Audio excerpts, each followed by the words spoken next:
ahora sí, volvemos a este temazo. Estamos junto al doctor Leonardo Ristori, lo tenemos ahí, contacto vía Zoom, y estábamos hablando sobre si efectivamente podríamos hablar de una endemia, Michael. Yo no sé si esto ya llegó para quedarse, tenemos que aprender a vivir con esto. Veamos, por ejemplo, lo que dice el doctor Carlos Said, que él es médico internista del Hospital Sotero del Río. Dice lo siguiente con respecto a este proceso. En esa misma dirección, en esa misma transición, nos encontramos con el COVID. Es una situación de transitar hacia una endemia donde nos tenemos que adaptar a convivir con este virus e ir flexibilizando las medidas según la situación en la que nos encontramos. Así es. De hecho, habla de que esto es la etapa, el proceso que tenemos que vivir para la endemia. También hay un epidemiólogo y académico justamente de la Escuela de Salud Pública de la Universidad de Chile, el señor Gabriel Cavada, que también hablaba con las últimas noticias y explicaba justamente que este es el periodo, la transición para enfrentarnos a que el COVID-19 el día de mañana pasa a ser como es el virus, por ejemplo, de la influenza, que sea menos letal. Estamos en ese proceso, doctor Leonardo. ¿Cuánto tiempo falta, de alguna forma, para enfrentarnos y empezar a decir, como en España, que se adelantaron un poquito, ¿cierto? Esto ya no es pandemia, sino que es una endemia. Yo creo que la transición entre una pandemia significa que lo que está ocurriendo en todo el mundo, digamos. O sea, no, más que la descripción de una situación clínica, es una cosa así, digamos, de tipo demográfico. Claro. ¿Ya? Yo creo que efectivamente vamos a tener una endemia. ¿Ya? ¿Cuál es el momento que terminó de ser pandemia y se convierte en endemia en todos los países? Digamos, es muy difícil pensar ese límite, ¿ya? Pero efectivamente yo creo que nos va a pasar, como bien decía el doctor Said, digamos, igual que es la influenza, ¿ya? O sea, vamos a tener un virus circulando permanentemente entre nosotros y ese virus va a producir rebrotes estacionales y probablemente va a significar vacunas por lo menos anuales, claro, ¿ya? Durante un tiempo. Salvo que dos extremos, digamos, ¿ya? Que realmente existe una vacuna como, no sé, como la vacuna de sarampión, por ejemplo, ¿ya? En que efectivamente elimina una enfermedad cuando se logra la cobertura deseada y uno puede decir ya no vamos a tener nunca más sarampión. Claro. O por el otro extremo, que sigan habiendo mutaciones del virus y aparezca una todavía más letal, más contagiosa, y por lo tanto la vacuna pierda cierta eficiencia y tengamos que partir todo de nuevo. Y eso en este momento no lo sabemos, ¿ya? Todo parece indicar que sí estamos avanzando hacia una situación en que el virus se quede con nosotros y en todos los países, como una endemia con rebrotes permanentes en los años que siguen, en los periodos invernales probablemente. Doctor, pero eso, por ejemplo, si yo lo traigo a la realidad de Chile, e insisto, a la realidad que vivimos este 2022, donde en el verano, que por lo general uno dice, claro, como que en el verano te puedes despreocupar o relajar un poquito más de este tipo de virus. Nosotros vivimos el peor verano desde que se diagnosticó la pandemia, justamente. Eso nos pone en una situación un poquito más de riesgo de ver algún tipo de opción de decir, a lo mejor el COVID-19 no va a ser estacional y no va a ser efectivamente dedicado solo a los periodos de invierno. Bueno, hay que, primero que nada, Michael, el verano trajo consigo un relajo bastante importante de las medidas de seguridad, ¿ya? Y yo creo que el alza que tuvimos fue un factor humano más que un factor viral. ¿Ya? Perfecto. Por otra parte, ustedes están mencionando como meses malos porque hubo muchos casos nuevos, ¿ya? Mi mirada es que tenemos meses buenos y meses malos de acuerdo a la cantidad de pacientes que tenemos que hospitalizar, ¿ya? O sea, aquellos casos graves. Son en invierno cuando tuvimos la peor presión sobre los servicios de urgencia y sobre las UCI. Efectivamente, en verano, y yo creo que también a causa del relajo que produjo esta especie de alivio de que por fin podemos salir a carretear, etcétera, nos llevó a este aumento de casos, pero afortunadamente sin tanta presión sobre los servicios hospitalarios, ¿ya? Así que yo sigo pensando que las endemias van a ser más bien en invierno, los brotes endémicos van a ser más bien en invierno, una vez que tengamos a la población suficientemente vacunada y una situación un poquito más estable. Lo que desde luego es una pena, porque es cuando más cuadros respiratorios tenemos por otras causas. Claro. Así que no colapsa más es la noticia. Pero que, sí, importante. Claro, pero como digo, si nosotros seguimos olvidando las medidas de seguridad, vamos a seguir teniendo problemas. El virus no se ha ido de Chile ni del mundo, y ustedes ven lo que está pasando en China, digamos que tienen un rebrote pero importantísimo. Así es. Con ciudades de 8 millones de habitantes confinadas absolutamente. De hecho, hasta Corea del Norte acaba de confirmar su primer caso de COVID-19, sospechoso, ya sabemos que sí, pero su primer brote en más de 2 años. Pero bueno, ahí entramos en otro tema, pero lo que queremos también saber, doctor, algo que usted mencionaba, o sea, ustedes, claro, le dan la mirada, obviamente, desde su área profesional, es decir, aunque hayan 30.000 casos, si el sistema de salud no colapsa y hay un cuadro leve, uno podría decir, ok, es un virus que, como bien ya sabemos con Omicron, pareciera ser menos invasivo que Delta o que las otras variantes que vimos al principio. Lo importante es que la gente no genere un cuadro grave y que no llegue a internarse a una UCI. Pero yo creo que el verano también coincide con que justo en los meses de octubre, noviembre, diciembre, fueron el periodo en que uno se puso la tercera dosis o la dosis de refuerzo. Entonces también el verano lo enfrentamos un poquito más preparados y en este caso, ¿ayuda la vacunación en estos meses que como decía la misma ministra Begoña Ayarza, la ministra de Salud, que podrían eventualmente subir en 2 o 3 semanas más estos casos? Sin duda la vacuna ayuda. Yo he sido siempre un ferviente hincha, digamos, de la vacunación, de esta y de todas las vacunaciones, ¿ya? El motivo científico por el cual las vacunas ayudan está suficientemente probado. En el caso de Omicron, las vacunas que tenemos en distintos porcentajes garantizan de alguna manera un no enfermar. Pero lo que sí todas garantizan, y en forma muy importante, es no tener una enfermedad grave con resultados críticos. Y de hecho, lo que nosotros tenemos como casos graves han sido habitualmente o no vacunados, o con esquemas de vacunación incompleta, o pacientes con vacunación completa, pero sí con comorbilidades muy importantes, ya como cuadros de inmunodeficiencia, la obesidad, que parece ser un tema muy grave, digamos, como comorbilidad, diabetes, etc. ¿Ya? La verdad es que hay curvas de incidencia del año 2001, digamos, en que efectivamente el efecto de la vacuna se notó. Se notó muy claramente cuando dejaron de enfermarse los más viejos y empezaron a enfermarse los más jóvenes, por ejemplo, que todavía no habían acceso a la vacuna.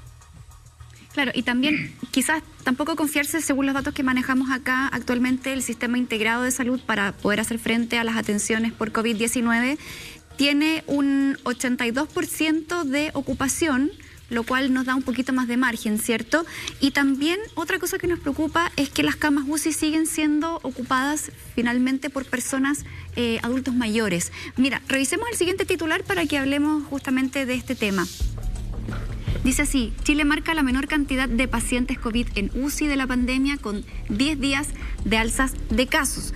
Ahora, esto podría verse como algo positivo, doctor, como una buena noticia. ¿Quiénes tendrían que tener aún más ojo? Usted hablaba de las personas con comorbilidades.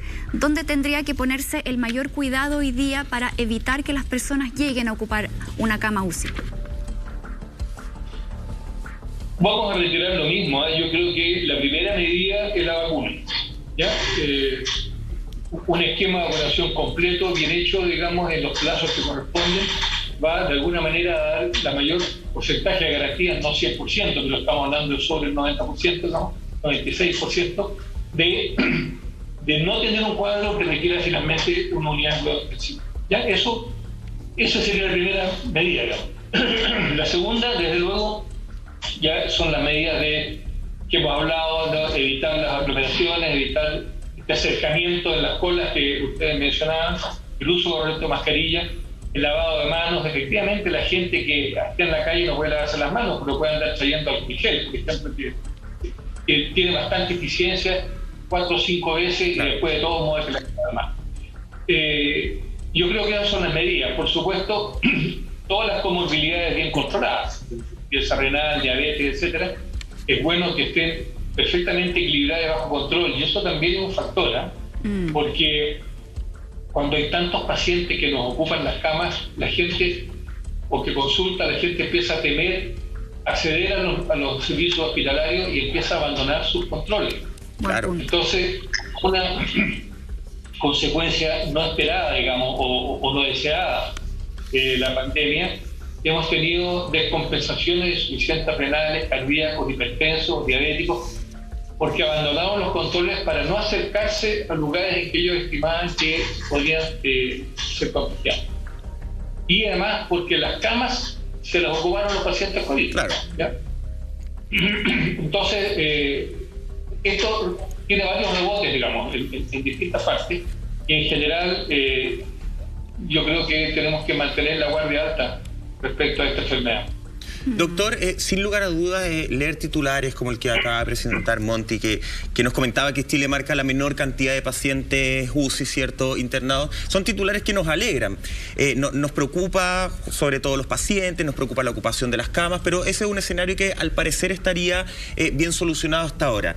Pero hay un tema del que poco se habla y es del personal médico, de cómo está preparado hoy en día el personal médico, colegas suyos que llevan enfrentando la primera línea desde que se entró el primer caso en nuestro país, ¿cierto? Estamos hablando de marzo del 2020. Hay un agotamiento físico, sin lugar a dudas, me imagino. Hay un agotamiento psicológico. ¿Cómo ve usted la realidad siendo jefe de urgencia de la clínica Indisa? ¿Cómo ve la realidad de sus colegas más allá de la cama? Porque claro, cama podemos tener, pero esa cama por sí sola no funciona. Esa cama necesita de no de un personal médico, de varios personales médicos. ¿Cómo ve usted a sus colegas con todo esto de la pandemia? A mis colegas y a todo el resto del personal, digamos, ya se ve personal cansado. Yo diría que un poquito, no sé si voy a usar la palabra correcta, un poquito hastiado ya, digamos, de esta cosa.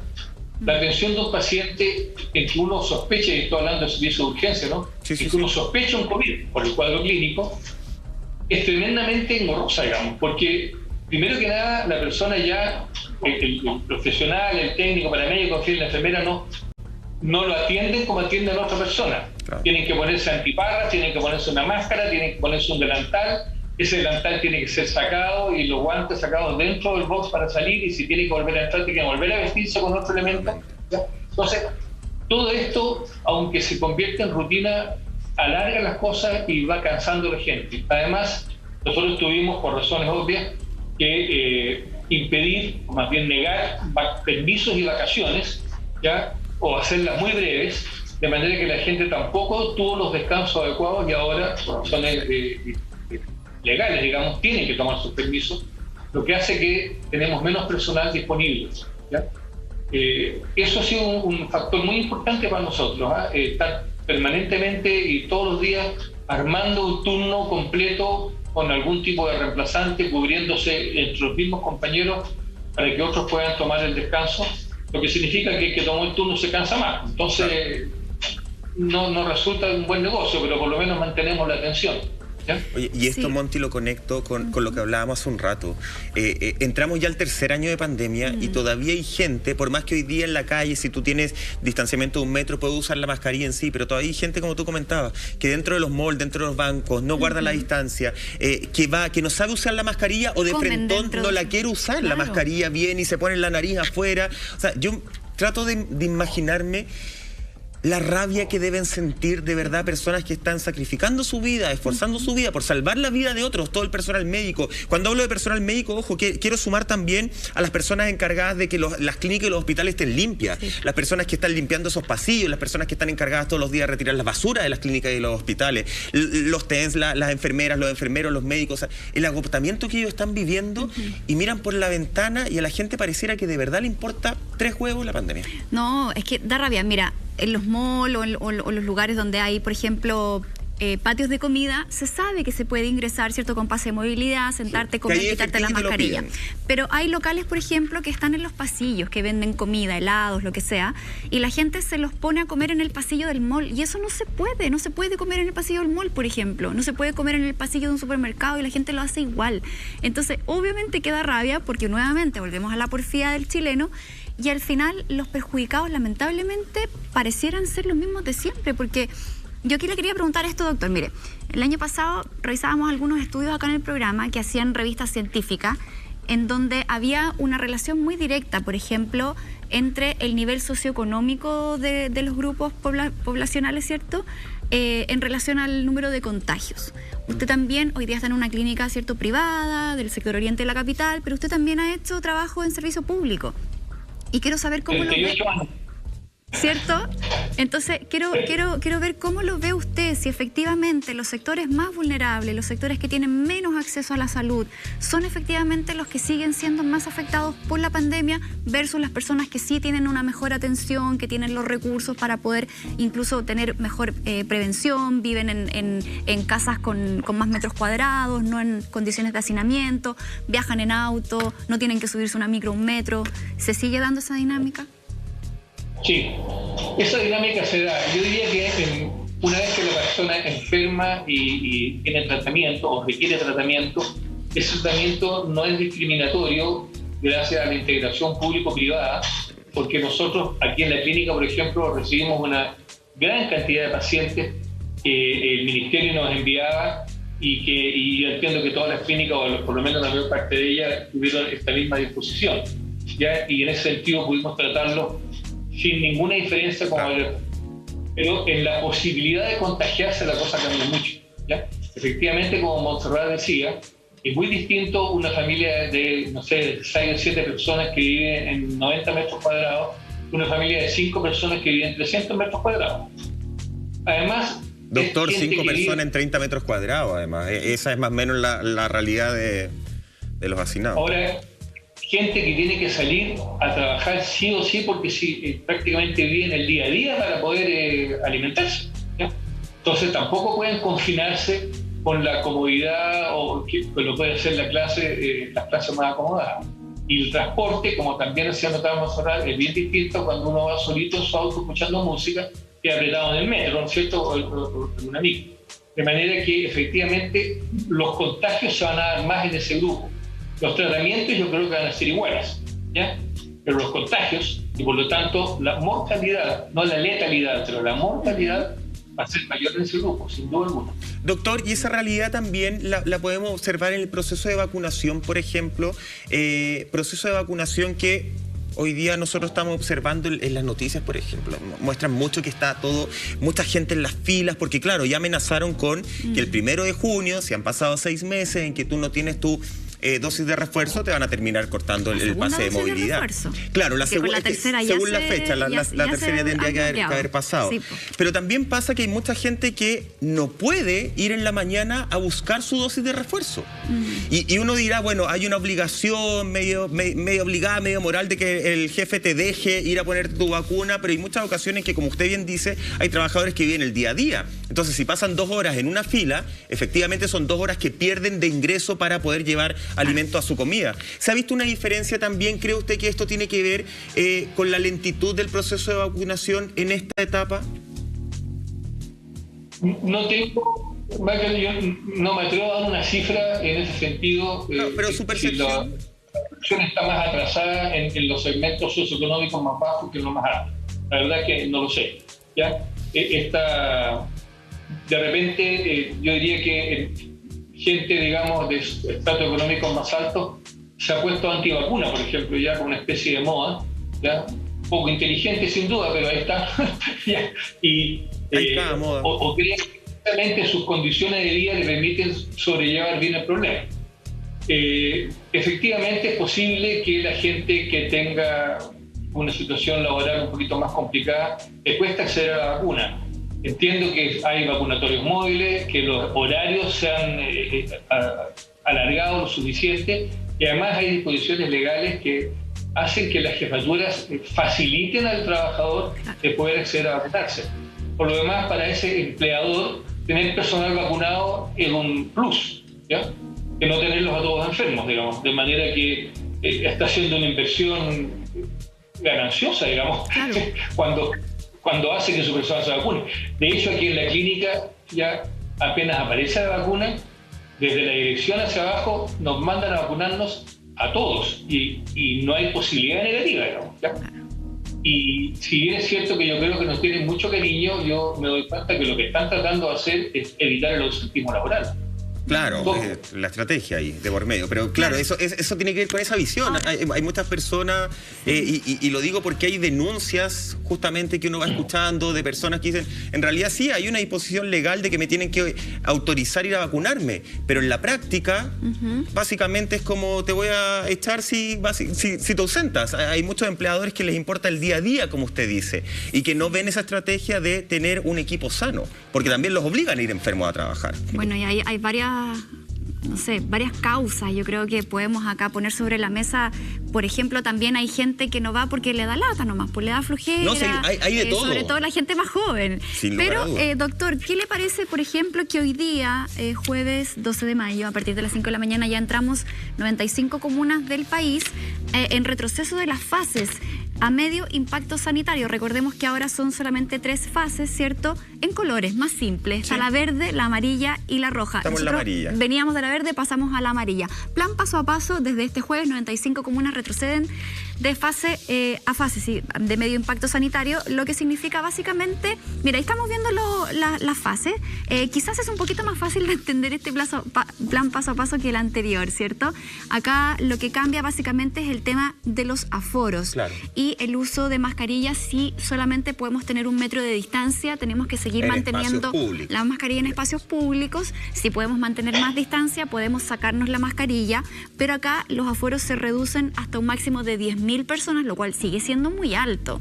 Entonces, ¿qué le parece a usted, doctor, este nuevo plan paso a paso, donde además se eliminan las cuarentenas? Es un poquito más fácil de entender, quizás le falta complementar cosas, porque acá solamente en los pasos vemos más que nada se rigen en torno a la circulación viral y a cuán colapsado está el sistema de salud finalmente. Yo creo que efectivamente este sistema es más fácil de entender, un poquito más simple que la fase 1, 2, 3, 4 que teníamos antes. Hasta 5 había, parece.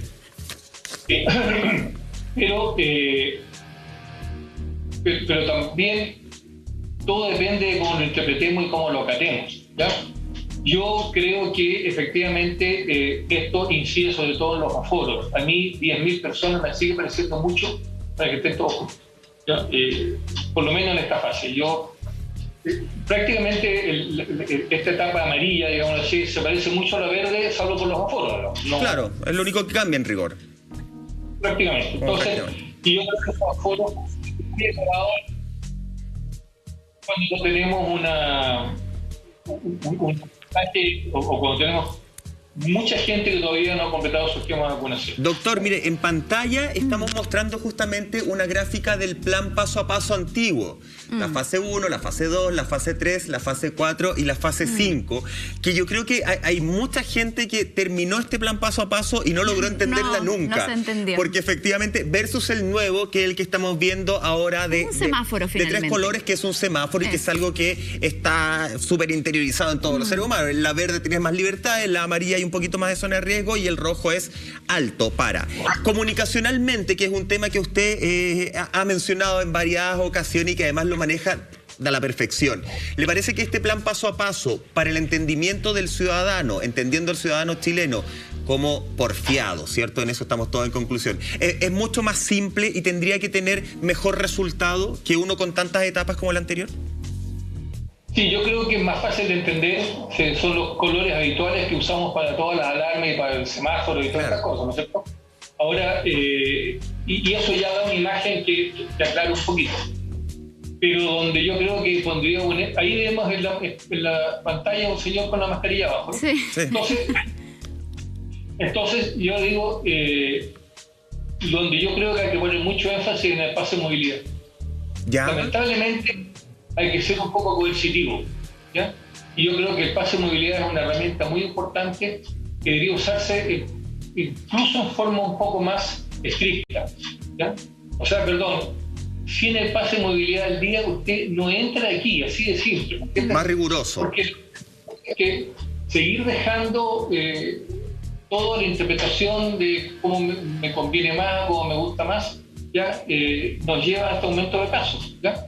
El pase de movilidad podría ser una herramienta tremendamente eficaz, eficiente, y además se va poniendo al día permanentemente, no se requiere ningún trámite especial. Importante, desde este martes, doctor, ¿cierto? Si tú vas a un lugar y te quedan 15 días para poner tu dosis de refuerzo, que sería la segunda dosis de refuerzo o cuarta dosis, te avisa, salta una alarma. Cuando a ti te escanean el pase, te va a soltar una alarma que te va a decir, oiga, se tiene que vacunar antes del 1 de junio, porque si no se le va a bloquear el pase. Pero el doctor toma un punto que es súper importante. Sí. Porque a mí me da la sensación, Monty, y lo conversábamos en pauta, no, el pase de movilidad, por lo menos a mí, a ningún restaurante, ni estando afuera ni estando adentro me lo han pedido. Hay personas del equipo que decían sí, a mí me lo han pedido. Claro. Entonces parece que aún está muy al arbitrio de si lo quiero pedir o no lo quiero pedir. Y a veces, claro, lo piden, pero no lo contrastan con tu cédula de identidad, entonces podría andar trayendo cualquier pase de cualquier persona. Entonces, falta rigurosidad también al momento de hacer los controles. ¿Cierto, Doc? Eso es así. Yo he tenido la misma experiencia. He ido a lugares en que no me han dejado avanzar ni un metro sin el pase de movilidad, con mi carnet de identidad y además con control de temperatura y alcohol gel a la entrada. Perfecto. Y otros lugares en que efectivamente paso nomás, buenas personas, sí. Ya, todo muy simpático, digamos, ya. Pero yo creo que ahí es donde yo pondría énfasis en hacer del pase de movilidad una especie de pasaporte para tener una vida normal. Doctor Leonardo Ristori, jefe de urgencia de la clínica Indisa, le queremos agradecer de verdad por toda su información, por además la claridad al momento de comunicarse. Así es que muchas gracias por acompañarnos a esta hora. Yo quisiera que me permitan dar un mensaje por que supuesto. se aparte un poco de mí. Hoy es 12 de mayo, ¿ya?